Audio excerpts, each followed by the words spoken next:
What's Lent about, my friends? Three things. Three things. Prayer, fasting, and almsgiving, or giving. And I'd like to just briefly talk about each one of those, my friends. You know, giving in whatever way that takes, and we always think it involves money, but giving is also volunteer as well. Very much essential. So we do something, either give money or we volunteer. It's interesting, I was just reading some things that I was just preparing.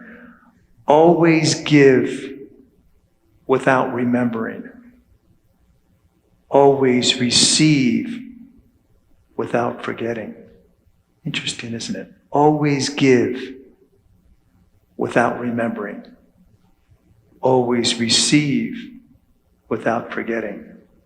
Beautiful thing with giving, my friends, whether we give with our time or money, life always comes around, doesn't it? It always comes around. With prayer, add some prayers to your list, or just make an essential part of your life. Oftentimes, prayer is described as a spare tire, isn't it? Something we need in emergencies. During Lent, it needs to be the steering wheel, doesn't it? We need to take it from the spare tire and put it to the steering wheel, right?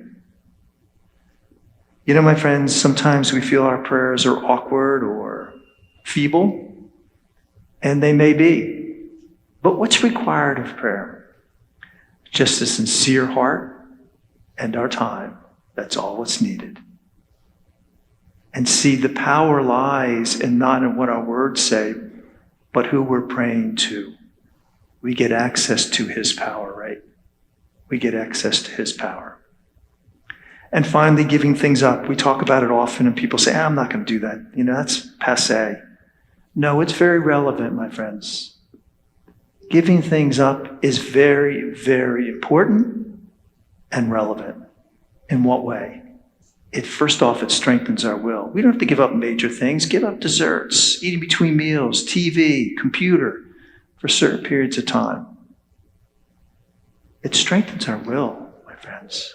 And we need that. We need to strengthen our wills.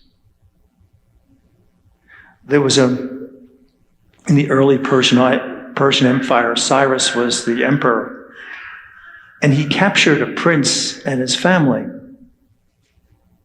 And he said to the prince, he said, what will you give me if I release you? And he said, I'll give you half of my wealth. And he said, what will you give me if I release your children? He said, I'll give you my other half of my wealth. And then he said, what will you give me if I release your wife?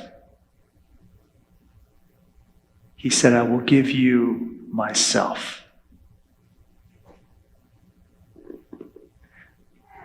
Cyrus let them all go without any cost. He was so impressed.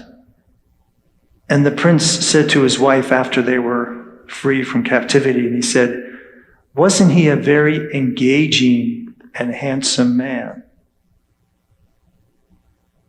And the wife said, I didn't notice. She said, I couldn't keep my eyes off the man who was willing to sacrifice his life for mine. You know, my friends, our little sacrifices give such pleasure to our God's heart, doesn't he? And you don't think for 1 minute our little sacrifices won't be blessed? Those little sacrifices that we give surely appease his sacred heart, and he will truly, truly extend those blessings back to us. So as we begin our Lenten journey, my friends, may we keep those 3 pillars of Lent in our minds and our hearts and apply them through prayer, through our giving, and through our sacrifices. God bless you.